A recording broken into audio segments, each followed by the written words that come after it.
নমস্কার। গল্পের ঝুলিতে সকল শ্রোতা বন্ধুদের স্বাগত জানাই। আজ আপনাদের জন্য গল্পের ঝুলিতে রয়েছে রাজশেখর বসুর লেখা বদন চৌধুরীর শোকসভা। গল্পটি ভালো লাগলে একটা লাইক এবং কমেন্ট করে জানানোর অনুরোধ রইল। আর চ্যানেলে নতুন হয়ে থাকলে আরও গল্প শোনার জন্য চ্যানেলটি সাবস্ক্রাইব করতে কিন্তু ভুলবেন না। তাহলে চলুন শুনে নেওয়া যাক আজকের গল্প। বদনচন্দ্র চৌধুরী একজন নবাগত নারকী, সম্প্রতি রৌরবে ভর্তি হয়েছেন। যমরাজ আজ নরক পরিদর্শন করে বেড়াচ্ছেন। তাকে দেখে বদন হাত জোড় করে উবুর হয়ে শুয়ে পড়লেন। যম বললেন, কি চাই তোমার? আগে 2 ঘন্টার জন্যে ছুটি। কবে এসেছো এখানে?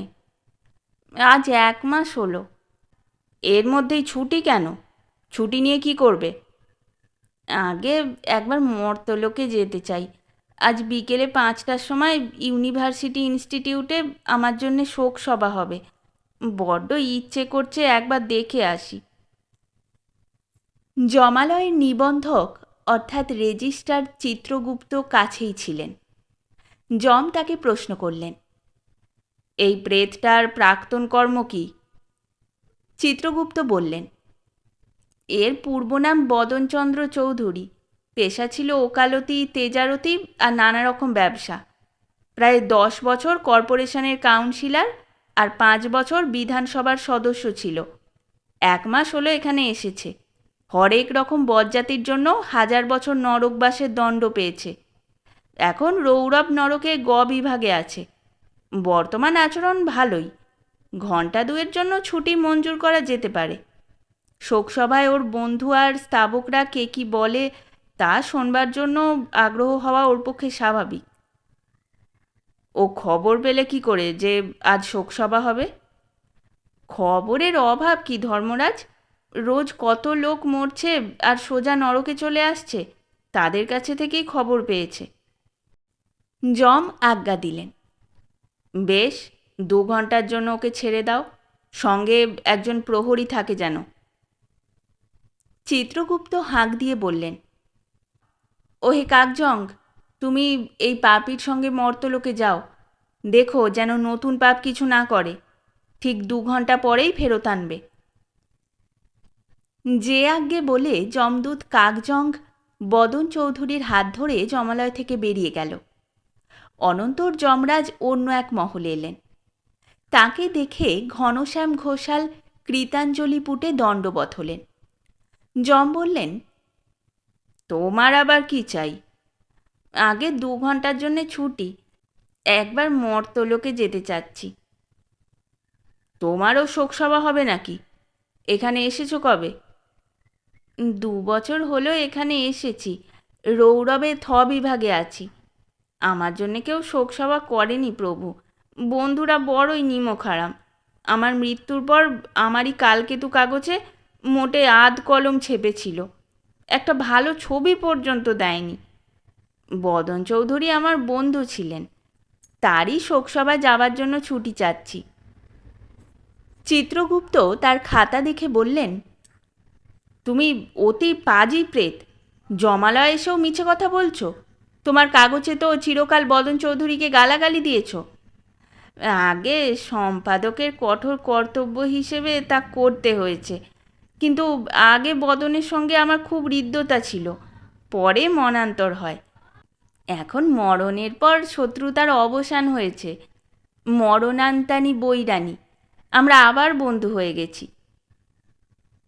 যম চিত্রগুপ্তকে বললেন, যাকগে, 2 ঘন্টার জন্য একেও ছেড়ে দিতে পারো।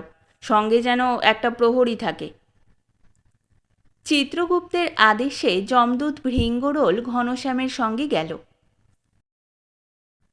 পরলোকগত বদন চৌধুরীর শোকসভায় খুব লোক সমাগম হয়েছে।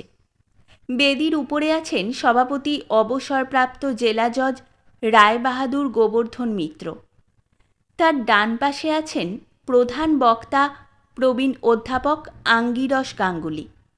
বাঁ পাশে আছেন বদনের বন্ধু ও সভার আয়োজক ব্যারিস্টার কোকিল সেন। আরও কয়েকজন গণ্যমান্য লোক কাছেই বসেছেন।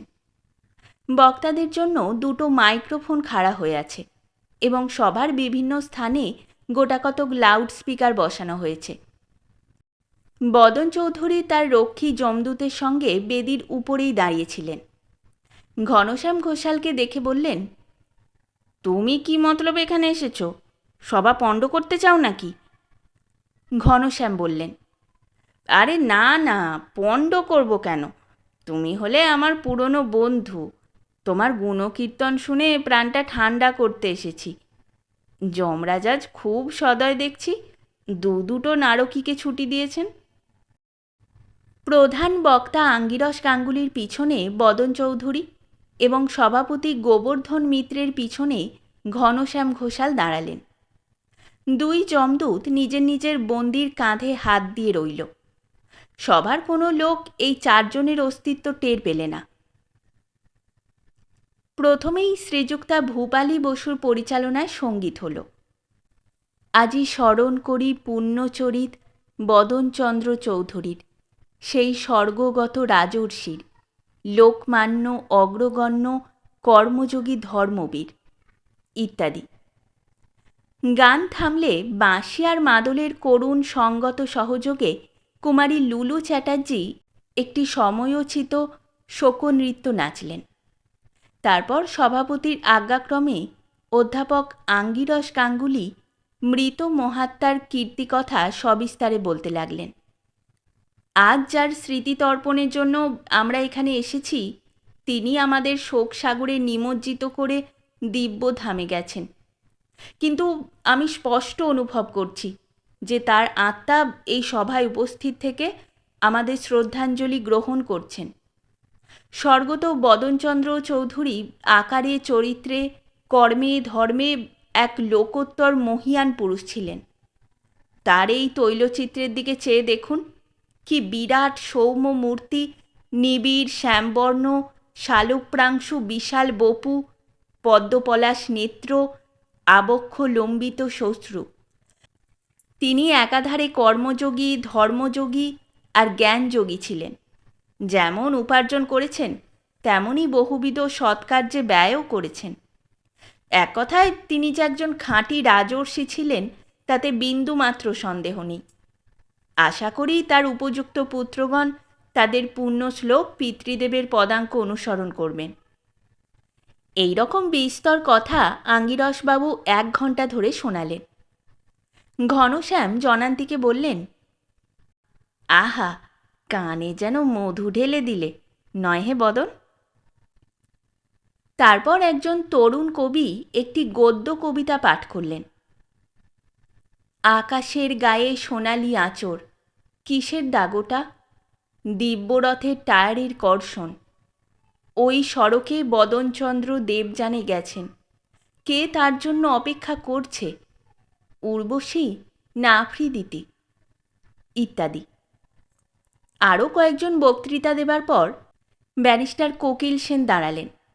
পূর্বের বক্তারা যেটুকু বাকি রেখেছিলেন তা নিঃশেষে বিবৃত করে ইনি বললেন, আমি প্রস্তাব করছি সেই স্বর্গগত মহাপুরুষের একটি মর্মর মূর্তি দেশবন্ধু বা দেশপ্রিয় পার্কে স্থাপন করা হোক এবং তদুদ্দেশ্যে চাঁদা তোলা আর অন্যান্য ব্যবস্থার জন্য অমুক অমুক অমুককে নিয়ে একটি কমিটি গঠন করা হোক।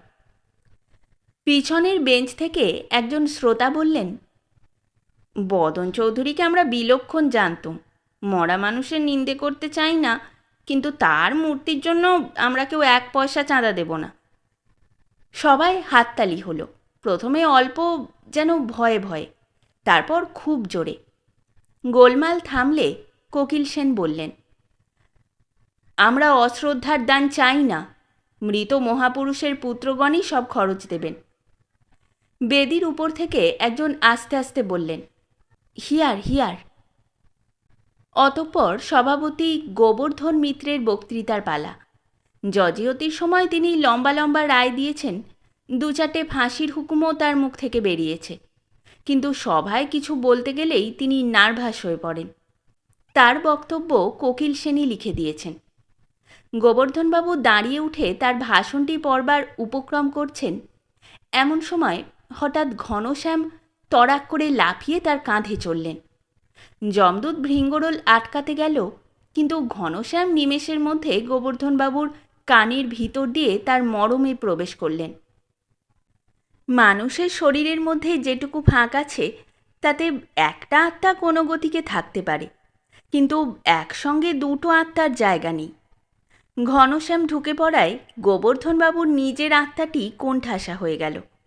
তাকে দাবিয়ে রেখে ঘনশ্যামের প্রেতাত্মা তারস্বরে বক্তৃতা শুরু করলে। ভদ্রমহিলা ও ভদ্র মহোদয়গণ, আমার বেশি কিছু বলবার নেই। শেষের বেঞ্চের ওই ভদ্রলোকটি যা বলেছেন তা খুব খাঁটি কথা। বদন চৌধুরীকে আমরা বিলক্ষণ জানতুম। যতদিন বেঁচে ছিল ততদিন সে নিজের ঢাক নিজে পিটেছে। এখন সে মরেছে, তবু আমরা রেহাই পাইনি। তার খোসামুদে আত্মীয় স্বজন তাকে দেবতা বানাবার জন্য উঠে পড়ে লেগেছে, কিন্তু এখন আর ধাপ্পাবাজি চলবে না।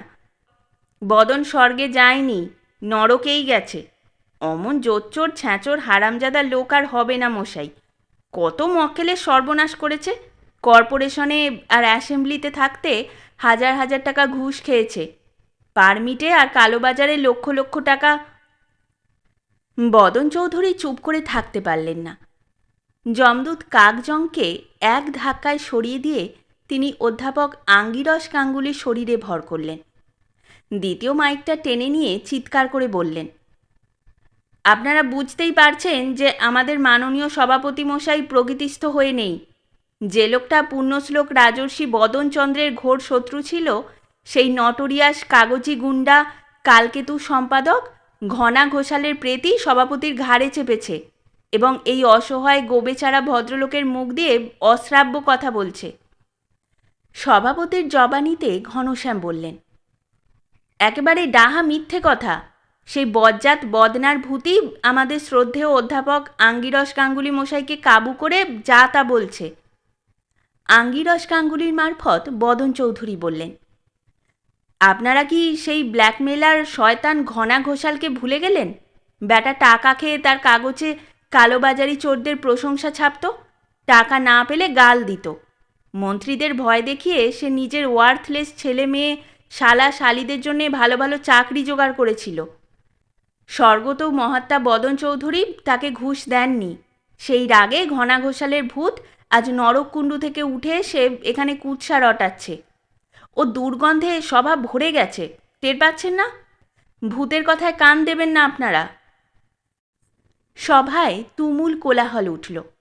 একজন সন্ডা গোছের লোক একটা চেয়ারের উপর দাঁড়িয়ে বললে, ভূত টুত গ্রাহ্য করি না মশাই, আমার নাম রামলাল সিংগি। ভূত আমার সম্বন্ধী, শাঁকচুন্নি আমার শাশুড়ি। আসল কথা কি জানেন? আমাদের গোবর্ধনবাবু আর আঙ্গিরসবাবু খুব মহাশয় লোক, কিন্তু দুজনেই বেশ টেনে এসেছেন। নেশায় চুরচুরে হয়ে বক্তিমে করছেন। বদন চৌধুরী মরেছে, সবাই মিলে শোকসভা করছিস, এ বহুত আচ্ছা। তোরা গান শুনবি, নাচ দেখবি, দুটো হা হুতোষ করবি, বুক চাপড়ে কেঁদে ভাসিয়ে দিবি, অর ভি আচ্ছা। কিন্তু এ কি কাণ্ড? 2000 লোকের সামনে মাতলামি করছিস? আরে ছ্যা ছ্যা। আমরা যা করি নিজের আড্ডায় করি, সবাই দাঁড়িয়ে এমন বেলের লাপনা করি না। হ্যাঁ মশাই, হক কথা বলবো। এই সময়ে দুই যমদূত গোবর্ধন মিত্র আর আঙ্গিরস গাঙ্গুলির কানে কানে বললে, বেরিয়ে এসো শিগগির, 2 ঘন্টা কাবার হয়েছে। দুই প্রেতাত্মা সুরুত করে বেরিয়ে এলো। যমদূতরা তখনই তাদের নিয়ে উধাও হলো। শরীর থেকে প্রেত নিষ্কান্ত হওয়া মাত্র গোবর্ধনবাবু আর আঙ্গিরসবাবু মূর্ছিত হয়ে পড়ে গেলেন। ভাগ্যক্রমে একজন ডাক্তার উপস্থিত ছিলেন। তার চেষ্টায় এরা শীঘ্রই চাঙ্গা হয়ে উঠলেন। ডাক্তার বললেন, এই 2 গেলাসের শরবত এরা খেয়েছিলেন, টেস্ট করা দরকার। নিশ্চয়ই কোনো বদ লোক ভাং কিংবা ধুঁতরো মিশিয়ে দিয়েছিল। প্রেততত্ত্ব বিশারদ হারাধন দত্ত ঘাড় নেড়ে বললেন, সিদ্ধি গাঁজা ধুতরো নয়, মদও নয়। ওসব আমার ঢের পরীক্ষা করা আছে। এ হলো আসল ভৌতিক ব্যাপার মশাই। আজ আপনারা সকর্ণে 2 প্রেতের ঝগড়া শুনেছেন। এর ফল বড় খারাপ। বাড়ি গিয়ে কানে একটু তুলসী পাতার রস দেবেন। সভা ভেঙে গেল।